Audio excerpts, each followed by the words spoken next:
వర్తమానము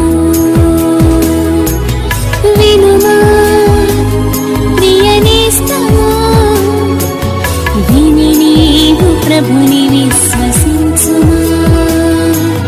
వినుమా ప్రియనేస్తమా, విని నీవు ప్రభుని విశ్వసించుమా. Praise the lord. దేవునికి స్తోత్రం. అనుదిన మన్నా అనే ఈ ఆధ్యాత్మిక కార్యక్రమాన్ని వీక్షిస్తున్న ప్రియ సోదరి సోదరులారా, మన ప్రభువును రక్షకుడునైన యేసుక్రీస్తు అతి శ్రేష్టమైన నామములో మీ అందరికీ శుభాలు వందనాలు తెలియచేయుచున్నాను. ఈ శ్రేష్టమైన సమయంలో దేవుని పరిశుద్ధ గ్రంథములో నుండి 100వ కీర్తన 2వ వచనం, సంతోషముతో యెహోవాను సేవించుడి, ఉత్సాహగానము చేయుచు ఆయన సన్నిధికి రండి. ప్రభునందు ప్రియ దేవుని యొక్క బిడ్డలారా, ఈ పునరుత్థాన దినమందు దేవుని పరిశుద్ధ గ్రంథంలో ఒక అద్భుతమైన మాట ఇక్కడ కనబడుతూ ఉంది. సంతోషముతో యెహోవాను సేవించుడి, ఉత్సాహగానము చేయుచు ఆయన సన్నిధిలోనికి రండి. ప్రియ దేవుని యొక్క బిడ్డలారా, దేవుని యొక్క సన్నిధిలోనికి మనం రావాలి. వచ్చిన మనం ఏం చేయాలి అని అడిగితే సంతోషముతో యెహోవాను సేవించాలి, ఆయన్ని ఆరాధించాలి. ఎందుకనగా పరిశుద్ధ గ్రంథములో యెహోషువ భక్తుడు ఇశ్రాయేలీల ప్రజలతో చెప్పారు, ఇశ్రాయేలీలారా, నేనును నా ఇంటి వారును యెహోవానే సేవించెదము అని. నిజమే, మన కుటుంబాలు కూడా దేవుని సేవించేవారిగా ఉండాలి, ఆరాధించేవారిగా ఉండాలి. దేవుని సేవించేవారు ఎలా సేవించాలి అని అడిగితే 2వ కీర్తన 11వ వచనంలో రాయబడి ఉంది, భయభక్తులు కలిగి యెహోవాను సేవించుడి. 100వ కీర్తన 2వ వచనంలో రాయబడి ఉంది, సంతోషముతో యెహోవాను సేవించుడి. రోమిలికి రాసిన పత్రిక 12వ అధ్యాయం 11వ వచనంలో రాయబడి ఉంది, ఆత్మయందు తీవ్రత గలవారై ప్రభువును సేవించుడి. ప్రియ దేవుని బిడ్డలారా, ఈ శ్రేష్టమైనటువంటి సమయంలో దేవునిని సేవించేవారిగా మనం ఉండాలి. అలా సేవించుట ద్వారా దేవుడు మన జీవితంలో అనేకమైన కార్యాలు జరిగిస్తారు.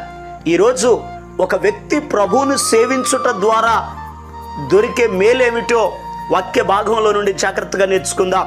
1 సమూయేలు గ్రంథం 7వ అధ్యాయం 3వ వచనాన్ని మనం చదివితే, సమూయేలు గారు ఇశ్రాయేలీల ప్రజలందరినీ సమకూర్చి ఆ ప్రజలతో మాట్లాడుతున్నారు, ఇశ్రాయేలీలారా, పట్టుదల కలిగి మీరు యెహోవాను సేవించండి. మీ పూర్ణ హృదయముతో మీరు దేవుని వైపు మళ్ళుకొనిన ఎడల ఆయన మిమ్మును ఫిలిష్తీయుల చేతిలో నుండి విడిపించును అని రాయబడి ఉంది. నిజమే ప్రియ దేవుని బిడ్డలారా, ఇశ్రాయేలీల ప్రజలు బానిసత్వంలో ఉన్నారు, వారు బంధకాలలో ఉన్నారు.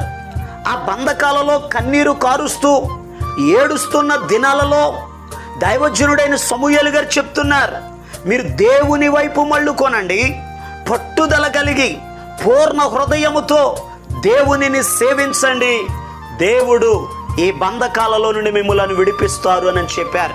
ఇశ్రాయేలీలు అలాగే దేవుని దగ్గరకు వచ్చారు, వారు పూర్ణ హృదయముతో దేవునిని సేవించారు, దేవుడు ఫిలిష్తీయుల చేతిలో నుండి వారిని విడిపించారు.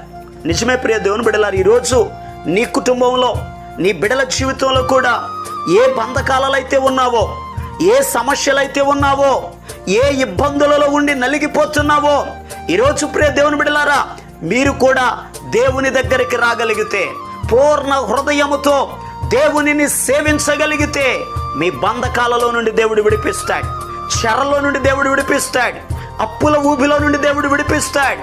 ఏ ఇబ్బందులలో అయితే ఉన్నారో ఆ ఇబ్బందులలో నుండి, ప్రతి కీడులో నుండి దేవుడు మీ కుటుంబములను రక్షిస్తారు. వాక్య భాగంలో నెబుకద్నెజర్ అనబడినటువంటి రాజుతో షద్రకు, మేషకు, అబేద్నెగో అనబడినటువంటి వారు చెప్తున్నారు, రాజా, మేము సేవించుచున్న దేవుడు మండుచున్న వేడిమి గల అగ్నిగుండము నుండి తప్పించి రక్షించుటకు సమర్థుడు. ప్రియ దేవుని బిడ్డలారా, మనము ఆరాధించుచున్న దేవుడు సమర్థుడైన దేవుడు. మనలను రక్షించుటకు, మనలను విడిపించుటకు, మనలను కాపాడుటకు, మనకు తోడయ్యుండుటకు, మన మీదకి వచ్చే ప్రతి ఇబ్బందులలో నుండి విడిపించుటకు సమర్థుడైన దేవుడు. ఆ సమర్థుడైన దేవునిని నీవు పూర్ణ హృదయముతో సేవించగలిగితే, ఆరాధించగలిగితే, నువ్వే బంధకాలలో ఉన్నావో ఆ బంధకాలలో నుండి దేవుడు నిన్ను విడిపిస్తాడు. ఒకరోజు పౌలు శీలను పట్టుకుని చెరసాలలో బంధించారు. కాళ్లకు త్రాళ్లతో బంధించారు, చేతులను గొలుసులతో కట్టివేశారు. అలా బంధించబడిన సమయంలో మధ్యరాత్రి వేళ పౌలు శీల వారు పాడుటకును ప్రార్థించుటకును ఆరంభించగా వాక్యంలో రాయబడి ఉంది, ఒక పెద్ద భూకంపం కలిగింది, చెరసాల పునాదులు అదిరాయి, అందరి బంధకములు ఊడెను అని వాక్యంలో రాయబడి ఉంది. ఈరోజు నీ కుటుంబంలో ఏ బంధకాలైతే ఉన్నాయో ఆ బంధకాలు ఊడాలి అని అంటే దేవుని సన్నిధికి రండి, ఆయనను సేవించండి. దేవుడు మీ బంధకాల్లో నుండి విడిపిస్తాడు. మరి ఇంకొక మాటను జాగ్రత్తగా దేవుని వాక్యంలో నుండి ధ్యానం చేసుకుందాం. నిర్గమకాండం 23వ అధ్యాయం 25వ వచనం, నీ దేవుడైన యెహోవాను సేవింపవలెను, ఆయన నీ ఆహారమును నీ పానీయమును దీవించును, నేను నీ మధ్య నుండి రోగమును తొలగించెదను. ప్రియ దేవుని యొక్క బిడ్డలారా, దేవునిని సేవించుట ద్వారా దేవుడు రోగముల నుండి విడిపిస్తాడు.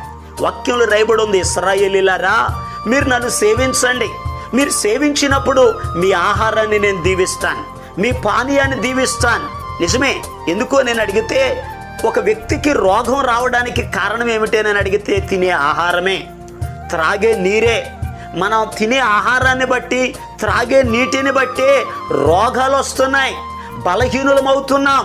ప్రియ దేవుని బిడ్డలారా, దేవుడు మనల్ని స్వస్థపరచాలంటే, ఆరోగ్యం ఇవ్వాలి అని అడిగితే దేవునిని సేవించాలి. మన దేవుడు స్వస్థపరిచే దేవుడు. నిన్ను స్వస్థపరచు యెహోవాను నేనే అని సెలవిచ్చాడు. యెహోవా రాఫా, ఆయన స్వస్థపరిచే దేవుడు. ఈరోజు ఈ మాటలు వింటున్నా ప్రియ దేవుని యొక్క బిడ్డలారా, బలహీనుడిగా ఉన్నావేమో, రోగిగా ఉన్నావేమో, మంచంలో ఉన్నావేమో, భయపడొద్దు. దేవునిని సేవించు, ఆయన్ని స్తుతించు. ఆయన నిన్ను స్వస్థపరిచే దేవుడు, నీకు ఆరోగ్యం ఇవ్వగలిగిన దేవుడు. అనేక మంది బలహీనులను యేసయ్య స్వస్థపరిచాడు, నిన్ను కూడా స్వస్థపరచగలడు. విశ్వాసముతో ఆయనను స్తుతించు, నీ జీవితంలో గొప్ప కార్యాలు జరుగుతాయి. మరి ఇంకొక మాటను జాగ్రత్తగా ధ్యానం చేద్దాం. అపోస్తుల కార్యముల గ్రంథం 13వ అధ్యాయం 2వ వచనంలో రాయబడి ఉంది, వారు ప్రభువును సేవించుచు ఉపవాసము చేయుచుండగా పరిశుద్ధాత్మ నేను బర్నబాను సౌలును పిలిచిన పని కొరకు వారిని నాకు ప్రత్యేకపరచుడని వారితో చెప్పాను. ప్రియ దేవుని యొక్క బిడ్డలారా, దేవునిని సేవించుట ద్వారా పరిశుద్ధాత్ముడు మన మధ్యలోనికి దిగి వస్తాడు. వచ్చిన పరిశుద్ధాత్ముడు మనం ఏం చేయాలో, దేవుడు మనలను ఎందుకొరకు పిలిచాడో, ఎందుకొరకు ప్రత్యేకించుకున్నాడో, దేవుని పిలుపు, దేవుని ఏర్పాటు మన జీవితంలో నెరవేర్చబడుట కొరకై పరిశుద్ధాత్ముడు మనలను నడిపిస్తాడు. వాక్యంలో రాయబడి ఉంది, ఆత్మ మీ మీదికి వచ్చినప్పుడు సర్వసత్యములోనికి నడిపిస్తాడు. ప్రియ దేవుని బిడ్డలారా, పరిశుద్ధాత్ముడు మనలను సత్యములోనికి నడిపిస్తాడు, నీతి మార్గంలో నడిపిస్తాడు. ఆయన మనలను నడిపించాలి అని అంటే దేవునిని పూర్ణ హృదయముతో సేవించుట ద్వారా పరిశుద్ధాత్ముడు మన మధ్యలోనికి వస్తారు. మనం ఏం చెయ్యాలో ఆత్మ మనతో మాట్లాడతారు. మరి ఇంకొక మాట పరిశుద్ధ గ్రంథంలో నుండి ప్రకటన గ్రంథం 22వ అధ్యాయం 4వ వచనంలో రాయబడి ఉంది, ఆయన దాసులు ఆయనను సేవించుచు ఆయన ముఖ దర్శనము చేయుచుందురు. ఆయనను సేవించేవారు ఆయన ముఖ దర్శనాన్ని చేస్తారు. ఈరోజు ఈ మాటలు వింటున్న ప్రియ దేవుని బిడ్డలారా, సంతోషముతో యెహోవాను సేవించండి. మీరు సేవించుట ద్వారా బంధకాలలో నుండి విడిపించబడతారు. మీరు సేవించుట ద్వారా స్వస్థత పొందుతారు. మీరు సేవించుట ద్వారా పరిశుద్ధాత్ముడు దిగి వస్తాడు, మీరేం చేయాలో చెప్తాడు. మీరు సేవించుట ద్వారా దేవుని ముఖ దర్శనము చేయుదురు. కాబట్టి ఈరోజు ప్రియ దేవుని బిడ్డలారా, దేవునిని సేవించండి.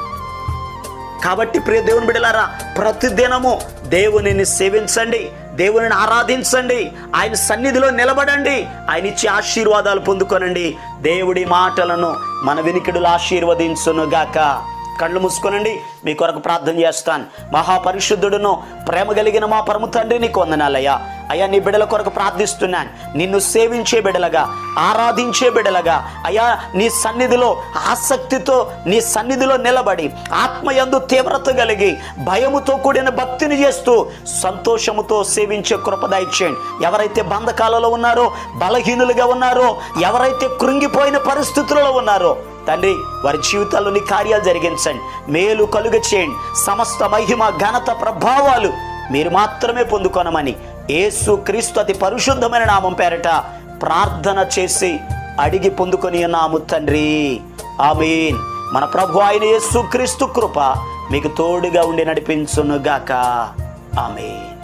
ఈరోజు పుట్టినరోజు మరియు పెళ్లి రోజు జరుపుకుంటున్న వారికి సీసలి మన్నా చర్చి తరపున మా కుటుంబ పక్షముగా మీకు శుభాలు తెలియపరుస్తున్నాం. May God bless you. దేవుడు మీకు తోడుగా ఉండి మిమ్మల్ని ఆశీర్వదించును గాక. దయచేసి గమనించండి, మీ కొరకును మీ కుటుంబం కొరకును దేవుడు మిమ్మలను అభివృద్ధి పరచాలని నిత్యము మేము ప్రార్థన చేస్తున్నాం. ఏమైనా ప్రార్థన అవసరతలు ఉన్న ఎడల ఈ స్క్రీన్ మీద కనబడుతున్న నెంబర్కి ఫోన్ చేసి తెలియపరచండి. ప్రియ దేవుని బిడ్డలారా, అనుదిన మన్నా అనే ఈ వర్తమానాలు మీ స్నేహితులకు, మీ బంధువులకు కూడా షేర్ చేయండి. మన్నా చర్చ్ సీసలి అనే ఈ యూట్యూబ్ ఛానల్ను సబ్స్క్రైబ్ చేయండి. అందరికీ వందనాలు. నీ సన్నిధానములో సంపూర్ణ సంతోషం, ఆరాధించుకొనే విలువైన అవకాశం.